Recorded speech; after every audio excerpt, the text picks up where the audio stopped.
Quelle démarche faut-il faire pour mettre sa maison ou son appartement en vente? Voilà, c'est l'une des questions qui revient le plus souvent que l'on me pose. Donc je vais tenter d'y répondre aujourd'hui en 5 points. Premièrement, on va parler donc de l'option et de la stratégie de mise en vente. Deuxième point, ça va être la partie stratégie au niveau du prix de vente, la détermination du prix. Troisième point, ça va être la partie liée à la préparation du bien. Pour la quatrième partie, on regardera la réglementation et les parties administratives. Pour la cinquième partie, on évoquera les coûts et les éventuels frais. Bonjour à tous, voilà Cédric Dutreil, conseiller immobilier à Tyros. Je suis ravi de pouvoir vous faire cette nouvelle vidéo et enfin de répondre à vos éventuelles interrogations sur cette partie-là. Donc, pour entrer dans le vif du sujet, on va commencer tout d'abord par la toute première partie qui va consister à quelle option et quelle stratégie on choisit lorsque l'on met en vente. Qu'est-ce que je veux dire par là? Est-ce que déjà vous allez choisir de vendre votre bien de façon classique? Est-ce que vous allez préférer choisir pour la vente en viager ou est-ce que vous allez partir sur une vente aux enchères? Pour ce qui me concerne, je ne suis pas du tout compétent pour la partie vente en viager et vente aux enchères. Donc ça, je vous dirigerai vers d'autres personnes beaucoup plus compétentes. Et moi, je vais faire aujourd'hui un focus sur la vidéo sur la vente classique. Donc une fois que vous avez choisi cette option-là, vous vendez de façon traditionnelle. La stratégie qui va s'opérer à vous, c'est est-ce que vous choisissez de vendre par vos propres moyens ou est-ce que vous allez choisir de passer par un professionnel, un agent immobilier. Deuxième partie, la fixation du prix. Maintenant que vous avez choisi quelle option prendre pour vendre votre bien, il faut déterminer le prix de vente. Donc pour cela, faire une estimation, l'idéal est de faire une étude comparative afin de voir quels sont les biens qui ont été vendus récemment et quels sont les biens qui sont éventuellement en concurrence avec le vôtre. Si vous voulez en savoir plus, je vous invite à aller consulter la vidéo que j'ai fait à ce sujet. Je vous la mets quelque part autour de la vidéo pour que vous puissiez y aller. Ensuite, donc au niveau des démarches, il va falloir préparer votre bien à la vente. Ça, c'est très important. Qu'est-ce que l'on entend par là? Il faut donc rendre le bien le plus attrayant possible. Donc, commencez déjà par désencombrer votre logement, le rendre le plus agréable possible afin que les éventuels acquéreurs puissent se projeter dedans. Donc, qu'est-ce que ça va passer? Ça va passer par enlever tous les objets ou bibelots qui rappellent des souvenirs, les meubles qui ont rien à faire dans certaines pièces. Je pense par exemple des fois aux vélos d'appartement qui se trouvent dans des chambres ou dans des salons. Voilà, toutes ces choses-là. Enlever, aérer vachement, ça vous permettra en plus d'anticiper le futur déménagement. Ça, c'est important. Une fois que vous avez fait ça, regardez quels petits travaux vous pouvez réaliser pour vraiment mettre en valeur votre bien. Je pense à quoi? Je pense par exemple à des poignées de porte qui grincent ou qui sont mal fixées à la porte.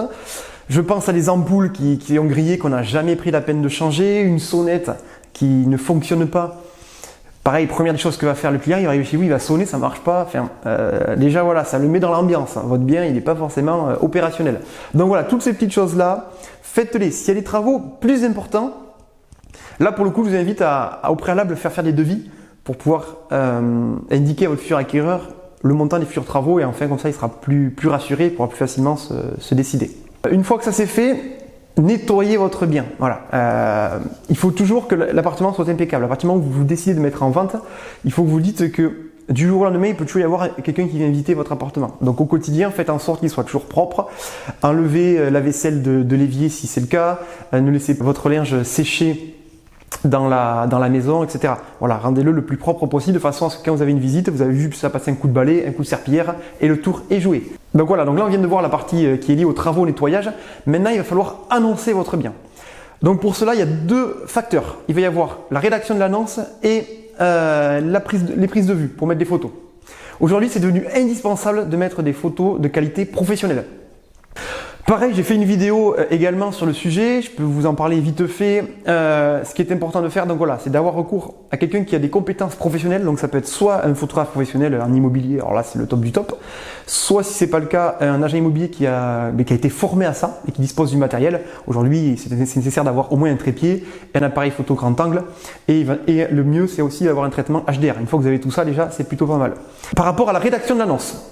Donc la rédaction de l'annonce, il faut qu'elle soit, donc toujours pareil, ça je parle dans le cas où c'est vous qui la faites. Si vous passez par un professionnel, à la rigueur il le fera pour vous, il vous présentera le travail rendu, mais vous n'aurez pas à le faire. Sinon, si c'est pas le cas, il faut que le texte soit clair, les phrases courtes et compréhensibles. Voilà, n'allez pas mettre des choses qui détaillent vachement, ça les gens s'en fichent, ils passent vraiment très peu de temps par rapport à ça, donc allez à l'essentiel. Je vous conseillerais peut-être même de mettre des listes à puces pour que, voilà, en un coup d'œil, ils sachent de quoi vous parlez. Ce qui est aussi important au niveau de l'annonce, c'est les mentions légales. Il y en a deux principales. Le DPE qui doit être, c'est une obligation, à partir du moment où vous mettez en vente, vous devez mettre le DPE, vous devez le renseigner. Donc de temps en temps, il y a certaines personnes qui mettent DPE en cours, ok, mais il faut que ça reste de 3 jours, quoi. Après, mettez le DPE, c'est important. L'autre chose qui est importante, c'est si jamais vous êtes en copropriété, vous êtes tenu de mettre certaines informations comme le nombre de lots d'habitation, s'il y a des procédures en cours dans la copropriété et également le montant des charges annuelles. On va passer à la quatrième partie qui va être la partie réglementation et la partie administrative. Là aussi, pas mal de choses à voir. Ce qui est déjà par rapport à la partie réglementation, ce qui est hyper important, c'est d'avoir votre dossier de diagnostic technique. Donc on a parlé du DPE, mais il n'y a pas que celui-là, il y a aussi l'électricité, l'amiante, le plomb, la surface au carré si vous êtes en copropriété. Enfin voilà, tout ce package, c'est important de le faire en amont. Ça vous permettra comme ça de pouvoir le présenter à vos acquéreurs. Si vous faites une offre, il vous fera une offre en connaissance de cause et il ne reviendra pas après, ultérieurement, dès que vous aurez fait les diagnostics et qu'on verra qu'il y a une anomalie. Il vous dira, hop, il y a une anomalie, je n'achète plus le bien ou alors je veux le négocier. Donc faites-le. Dans la partie administrative, il va aussi falloir choisir un notaire. Si vous ne possédez pas de notaire, commencez déjà à chercher. Donc comment faire? Très facile, soit vous allez sur les sites d'internet qui vont vous permettre de vous trouver ça, soit sinon demandez autour de vous s'il y a des gens qui ont eu affaire à un notaire récemment, essayez de privilégier un notaire de proximité qui est plutôt réactif et compétent. Pour la partie administrative, toujours pensez à constituer un dossier de votre bien. Qu'est-ce que j'entends par là? Il faut que vous ayez sur vous la taxe, le titre de propriété déjà. Très important, pourquoi? Parce que c'est votre preuve d'achat, c'est la preuve que vous êtes bien propriétaire. Dedans, il y a une information qui est très importante, c'est s'il y a des servitudes ou pas. Voilà, ça peut toujours être intéressant de le savoir. Un autre élément que j'aime bien regarder, c'est aussi le cahier des charges. Le cahier des charges, donc c'est souvent quand on est dans un groupe d'habitation, c'est quelque chose qui est privé. C'est-à-dire que ça, bien qu'il y ait un PLUI, il y a aussi le cahier des charges et c'est important de pouvoir s'y référer. Dans certains quartiers, notamment sur Tyros, on ne peut pas construire une seconde habitation sur un même terrain. Même si vous possédez un terrain de 1000 m², vous avez un garage, vous dites tiens, je vais le transformer en T2 pour me faire un complément de revenus, ce n'est pas possible, même si le PLU l'autorise. Donc ça, c'est vraiment très important. Dans votre dossier de vente, il est aussi également important d'avoir tout ce qui va être lié aux frais, à tous les frais et taxes que vous allez avoir autour du bien. Qu'est-ce que j'entends par là? La taxe foncière, votre consommation d'eau, votre consommation électrique, si vous avez du gaz, éventuellement la consommation de gaz, même allez-y mettre pour votre débit d'internet, toutes ces choses-là aujourd'hui deviennent hyper importantes aux yeux des futurs acquéreurs. Donc mettez-les. Je vous invite aussi également à mettre un plan, le plan du bien. Voilà, ça permettra comme ça de se projeter, de pouvoir les regarder à tête reposée, qu'est-ce qui est intéressant de faire. Et enfin, si vous êtes dans le cas, un certificat d'entretien, soit de votre chaudière ou de votre poêle. Ça, c'est une obligation qu'il faudra fournir, donc mettez-la dedans, ça sera fait. Si c'est une maison récente ou une maison que vous avez fait construire, il vous faudra tout ce qui va être lié au permis de construire. Donc le permis de construire, l'assurance dommage ouvrage si vous en avez souscrit une, le certificat de la déclaration d'achèvement de travaux, pour savoir à quelle date ça a été fait, et le certificat de conformité. Voilà, ces documents-là sont aussi obligatoires. Et enfin, si vous êtes en copropriété, il va y avoir tout le package qui englobe, qui est obligatoire depuis la loi Allure. Donc ça va être tout ce qui va être le règlement de copropriété, l'état descriptif de division, les 3 derniers PV d'AG, vos 3 derniers rappels de charges, le budget prévisionnel, le carnet d'entretien d'immeuble, enfin voilà, tout ce package-là. Alors souvent, il est accessible directement depuis votre espace copropriétaire. Vous n'avez plus qu'à télécharger les pièces. Ça, c'est hyper important, notamment les 3 derniers procès-verbaux d'Assemblée Générale. Ça permet de savoir un petit peu comment vit la copropriété. Est-ce qu'il y a plutôt une bonne entente au niveau des copropriétaires? Est-ce qu'il y a des travaux qui ont été à l'ordre du jour? Voilà, est-ce qu'il y a des requêtes particulières? Donc ça aussi, c'est très important pour rassurer votre futur acquéreur. Voilà, donc on arrive maintenant à la dernière partie, la 5e, celle liée aux coûts et aux éventuels frais de mettre en vente son bien. Alors déjà au niveau des coûts, il va y avoir le coût de faire les diagnostics. Voilà, les diagnostics, donc le coût varie suivant l'année de construction de votre bien, la surface et son type de chauffage. Donc ça, il faut appeler des diagnostiqueurs agréés, faire des devis, et ça c'est quelque chose qu'il faudra que vous payiez. Si vous passez par un professionnel de l'immobilier, ce n'est pas rare qu'il vous les offre lorsque la vente est réalisée par ces services-là.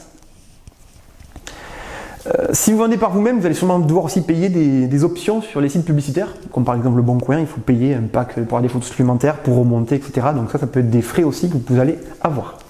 Si vous passez par une agence immobilière, vous allez avoir les honoraires. Les honoraires sont connus dès le départ. Dès que vous souscrivez le mandat, le conseiller immobilier vous donnera sa tranche de rémunération et elle sera indiquée noir sur blanc sur le contrat. Donc pas de surprise à ce niveau-là. Ensuite, ça, on va parler plus de tout ce qui va être les éventuelles taxes ou frais annexes. Qu'est-ce qu'il peut y avoir? Alors déjà, si vous êtes en résidence principale, vous n'avez pas la taxe sur la plus-value, contrairement à la résidence secondaire. Voilà, si vous vendez votre résidence secondaire, le notaire va s'occuper de regarder à quel prix vous l'avez acheté, à quel prix vous le revendez, et éventuellement si vous êtes assujetti à la plus-value. Si ce n'est pas le cas, il y a aussi donc éventuellement des frais annexes que l'on ignore qui peuvent arriver. Je pense principalement à 3. Il peut y avoir le fait de lever l'hypothèque. Si vous avez une hypothèque, il y aura des frais pour faire cette levée-là. C'est le notaire qui s'en occupe, mais les frais, ils seront prélevés sur votre prix de vente. Il y aura également tous les frais liés au remboursement anticipé de votre crédit bancaire. Si c'est le cas, vous avez un crédit, vous le remboursez à la vente. Suivant le contrat que vous avez souscrit avec votre banque, il est possible que vous deviez rembourser un pourcentage supplémentaire. Et enfin, les derniers frais, ça va être pour ceux qui sont dans une copropriété. Depuis la loi Allure, le syndic de copropriété doit établir un état daté le jour de la changement de mutation, c'est-à-dire le jour où vous vendez. Et l'établissement de ce document-là peut être facturé par votre syndic. Donc là, c'est pareil, c'est quelque chose que vous aurez la réponse le jour de la signature chez le notaire. Voilà, écoutez, j'espère que j'étais assez clair et pas trop long. Si jamais vous pensez que j'ai pas répondu à toutes les questions ou si vous dites que vous aimeriez bien en savoir un peu plus, que je puisse vous aiguiller, n'hésitez pas à me contacter. Vous trouverez les coordonnées autour de la vidéo et je me ferai un plaisir de vous aider comme je peux le faire jusqu'à présent. Sur ce, je vous souhaite une excellente journée. À très bientôt.